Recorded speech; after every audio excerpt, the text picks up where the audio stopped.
नमस्कार, seller support channel के माध्यम से मैं चंद्रेश कुमार आपका फिर से स्वागत करता हूं। दोस्तों, आज के वीडियो में हम कुछ ऐसे इंपॉर्टेंट टॉपिक के बारे में बात करेंगे कि जब आप प्रोडक्ट लिस्टिंग कर रहे होते हैं तो आपको वो पॉइंट कंसीडर करने चाहिए।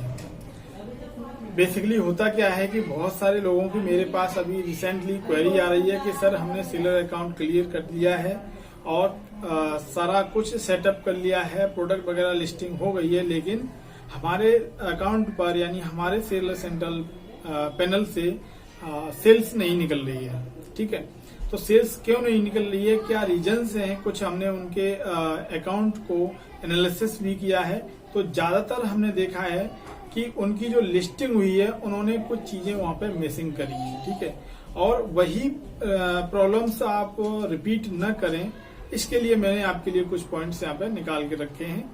तो चलिए उन पॉइंटों पर डिस्कस करते हैं। बेसिकली होता क्या है कि जब आप अकाउंट क्रिएट कर लेते हैं, ब्रांडिंग वगैरह सब कुछ क्रिएट कर लेते हैं और करने के बाद में जब एंड ऑफ द डे जब सेल नहीं निकलती है तो ऑब्वियसली कोई भी बंदा डिमोनिटाइज होगा। ठीक है, तो ऐसे सिचुएशन में हमें क्या करना चाहिए? हमें रीलिस्टिंग करनी चाहिए, हमें मॉडिफाई करनी चाहिए और उन कमियों को दूर करना चाहिए ताकि ज्यादा से ज्यादा आपकी प्रॉब्लम सॉर्ट आउट हो। मैं तो कहता हूं कि अगर इन पॉइंटों पे आपको अच्छे से फोकस करेंगे तो मोर देन 70% आपका रिजल्ट हाइक हो जाएगा इन टर्म ऑफ सेल्स के। ठीक है, तो मैंने यहाँ पे कुछ कस्टमर एक्सपीरियंस के पॉइंट ऑफ व्यू से, सेल्स के प्रोस्पेक्ट से और टेक्निकल पॉइंट ऑफ व्यू से सारे पॉइंट्स निकाल के रखे हैं। मैं अभी आपके साथ एक एक करके उसको शेयर करूंगा और इन पॉइंटों पे अगर आप ध्यान देंगे तो आपकी सेल्स काफी अच्छी इंक्रीज हो जाएगी और आप डिमोनिटाइज ना होके आप मोटिवेट होंगे और ज्यादा से ज्यादा अपनी बिजनेस पर फोकस। तो दोस्तों, आपके प्रोडक्ट लिस्टिंग से रिलेटेड कुछ पॉइंट्स आपके सामने हैं जिन पर एक एक करके नज़र डाल लेते हैं ताकि वो सारी प्रॉब्लम्स से हम बच सकें, उन सारी क्रिटिकल सिचुएशन से बच सकें जो हमारे एंड ऑफ द डे यानी सेल्स पर इफेक्ट डालती हैं। तो अगर हम फर्स्ट पॉइंट की बात करें यहाँ पे, तो लिस्टिंग की, आपके जो प्रोडक्ट लिस्टिंग कर रहे हो उसमें आपकी कैटेगरी बहुत मैटर करती है। यानी listing products in the right category and with the correct information is critical for good customer experience and strong seller performance. ये बिल्कुल सही है। अगर आपका कोई भी प्रोडक्ट है राइट कैटेगरी में अगर लिस्ट होता है तो चांसेस ज़्यादा बन जाते हैं आपकी सेल्स इंक्रीज होने के, विजिबिलिटी बढ़ने के और वगैरह वगैरह के। तो जब भी आप लिस्ट करो कोई भी प्रोडक्ट, पहले आप उसको अच्छे से एनालाइज कर लो कि हमारे जो कैटेगरी है और हमारा जो प्रोडक्ट है वो एक दूसरे से एप्रोप्रिएट मैच कर रहे हैं या नहीं। यहाँ पर दूसरे पॉइंट की बात करें, all your listing must confirm to the right standard described in the style guide specific to your category. बिल्कुल सही है। नेक्स्ट पॉइंट में यहाँ पर देख रहे हैं आप, Amazon customers expect their products to be well packed and to arrived on time. यहाँ पर कस्टमर एक्सपीरियंस के अकॉर्डिंग ये पॉइंट काम करता है कि कोई भी कस्टमर है आपका, वो आपका जो पैक्ड आइटम है वो एकदम बहुत ही अच्छे से पैक्ड होना चाहिए और ऑन टाइम पे डिलीवर होना चाहिए। ये उसकी ज़्यादा एक्सपेक्टेशन होती है किसी भी कस्टमर की। नेक्स्ट पॉइंट में, product detail page do not belong a single seller. The product title, image and details must be specific to the product itself, not to any individual product और seller promotions. बिल्कुल सही बात है कि आप जब भी आप प्रोडक्ट लिस्टिंग कर रहे हैं तो ये चीज़ कंसेप्ट यहाँ पर अपने दिमाग में ये रख के लिस्टिंग करना चाहिए कि जो आपका प्रोडक्ट है वो किसी एक पर्सन या ये किसी एक चीज़ से रिलेट नहीं करता है। आपके प्रोडक्ट को बहुत सारे कस्टमर्स यानी बहुत सारी ऑडियंस देखेगी, बहुत सारे विजिटर्स देखेंगे, तो किसी एक इंडिविजुअल को टारगेट करके आप अपने प्रोडक्ट को डिस्क्राइब मत कीजिएगा। ठीक है, ओवरऑल आपको इस चीज़ को ध्यान में रखना है। नेक्स्ट पॉइंट में, set your delivery rate, sale price, sale pricing. Next point की अगर बात करें तो यहाँ पर बताया जा रहा है कि set your delivery rates, sale pricing and promotions in seller central, don't include any of this information in your product listing detail.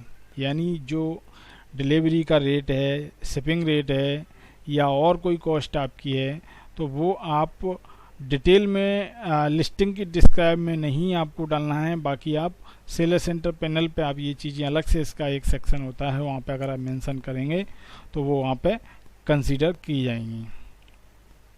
Last वाले पॉइंट के अकॉर्डिंग आपको ध्यान में रखना है कि अगर आप अमेजन पर कोई प्रोडक्ट सेल कर रहे हैं या फिर किसी अदर चैनल पर प्रोडक्ट सेल कर रहे हैं और आपको ऑफ़र देना है या डिस्काउंट देना है, जो भी आपको देना है, तो चीज़ों को सिमिलर रखना चाहिए ताकि कॉन्फ्लेक्सेशन न बढ़े।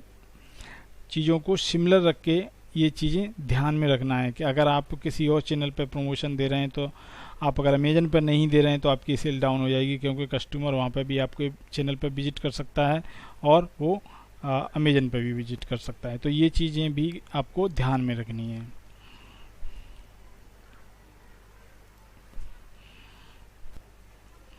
अब यहाँ पे थोड़ा सा टेक्निकल पॉइंट ऑफ व्यू से पे भी नज़र डाल लेते हैं कि हमें कौन कौन सी चीज़ें कंसीडर करनी चाहिए, क्या क्या चीज़ें अवॉइड करनी चाहिए। ठीक है, अगर प्रोडक्ट टाइटल की बात करें यहाँ पे, तो provide the information about the specific product only, यानी जो आपका प्रोडक्ट है आपका टू द पॉइंट टाइटल उसी को इंडिकेट करना चाहिए। कीप इट शॉर्ट, आपको आपका जो टाइटल है वो शॉर्ट रखना चाहिए, बट इंक्लूड क्रिटिकल इन्फॉर्मेशन, जो नेसेसरी इन्फॉर्मेशन है वो आपको टाइटल में इंक्लूड करनी चाहिए। आपका जो टाइटल है वो 100 कैरेक्टर्स के मैक्सिमम होना चाहिए। ठीक है, अगर 100 कैरेक्टर से ज़्यादा जाता है तो थोड़ा सा मतलब कस्टमर उसको अवॉइड करता है, पढ़ने में ज़्यादा टाइम नहीं लगाता है, तो ये चीज़ भी ध्यान में रखना एक जनरल एक्सपीरियंस के अकॉर्डिंग है। Start with the product brand where appropriate, not the seller, यानी जब भी आप अपना टाइटल स्टार्ट करें राइट करना तो आप अपना ब्रांड से स्टार्ट करिए। Include a model number when available, अगर आपके पास कोई मॉडल नंबर है तो आप उसको भी इंक्लूड कर सकते हैं। Use only plain text not HTML format, HTML format को तो बिल्कुल ही यूज नहीं करना है आपको। Pay attention to correct capitalisation letter से ही स्टार्ट करना है, जो कि एक ह्यूमन जो आपका जो सिस्टमेटिक है, जो लुक है वो भी अच्छा रहेगा और आपका जो टाइटल है वो बहुत आई कैची बनेगा। टाइटल में एक चीज़ का और ध्यान रखिए, अगर आपको कहीं नंबर्स यूज करना है तो आपको डिजिट यूज करना है इंस्टेड ऑफ राइटिंग में। ठीक है, जैसे अगर आपको 2 लिखना है, अगर उसमें इंक्लूड 2 करना है तो वहाँ पे आप 2 डिजिट का यूज करिए, नॉट TWO। ठीक है, ये स्पेस भी ज़्यादा आपका कवर करेगा और एक आई कैची भी नहीं होता है। तो ये चीज़ इसमें आपको ध्यान में रखनी है। कौन कौन सी चीज़ें अवॉइड करनी है वो आप नीचे देख लीजिए। मार्केटिंग इन्फॉर्मेशन, प्रमोशंस और other any other information that not describe of the product itself. Example के तौर पे ये जो स्पेशल कैरेक्टर्स होते हैं, X, percentage of, marketing message, sellers URLs, है ना, और sellers name in the title तो ये सारी चीज़ें आपको अवॉइड करनी है। Selecting a category for your product that does not match the existing Amazon browse tree. ठीक है, ये बिल्कुल सही है। और HTML कोड को आपको अवॉइड करना है। ऑल कैप्स अगर आप अवॉइड करेंगे तो भी बेटर है, आपको सारे लेटर कैप्स में नहीं लिखने हैं। सिंबल्स को आपको अवॉइड करना है। तो ये सारी चीज़ें आप कंसीडर करना है, आपको ये सारी चीज़ों पर आपको फोकस करना है, काम करना है और इनके अकॉर्डिंग आपको अपने प्रोडक्ट का टाइटल बनाना है जब भी आप लिस्ट कर रहे हैं उसी टाइम। अगर ये सारी चीज़ें आप कवर कर लेते हो तो as per the best experience, मैंने कई सारे जो बड़े बड़े सेलर्स हैं उनसे बात करी है और उनका एक्सपीरियंस मैं यहाँ पे आपको शेयर करने की कोशिश कर रहा हूँ। जो ये पॉइंट जो मैंने निकाले हैं, काफ़ी डिस्कशन, काफ़ी एनालिसिस करने के बाद मैंने निकाले हैं, तो आपको 100% बेनिफिट होगा। आपकी सेल्स में इंक्रीज होगा और आपका रेवेन्यू जनरेट होगा। एक चीज़ और मैं यहाँ पे आपको बताऊंगा कि टाइटल में आप जितनी ज़्यादा सटीक इन्फॉर्मेशन आप प्रोवाइड करेंगे, आपके प्रोडक्ट के रिटर्न होने के चांसेस उतने ही कम हो जाते हैं। क्योंकि होता क्या है कि जो भी कस्टमर आपके प्रोडक्ट को बाय कर रहा है, परचेज कर रहा है, वो मोटा माटी ऑल ओवर इन्फॉर्मेशन गेन करने के बाद ही बाय करता है। और ज़्यादातर आपने देखा होगा कि लोग डिस्क्रिप्शन कम पढ़ते हैं, टाइटल ज़्यादा पढ़ते हैं, क्योंकि वो आपके सामने होता है, ठीक है। और जो सामने होता है वही चीज़ ज़्यादा आपको इफ़ेक्ट डालती है। तो एक नज़र में ही अगर किसी भी कस्टमर को ज़्यादा से ज़्यादा इन्फॉर्मेशन मिल जाएगी, तो बाद में उसके दिमाग में कोई चीज़ क्लिक नहीं होगी जिससे वो रिटर्न जैसे स्टेप ले, ठीक है। तो ये चीज़ें आपको ध्यान में रख के अपनी लिस्टिंग को करना है और अपने प्रोडक्ट सेलिंग में इजाफा लेके आना है।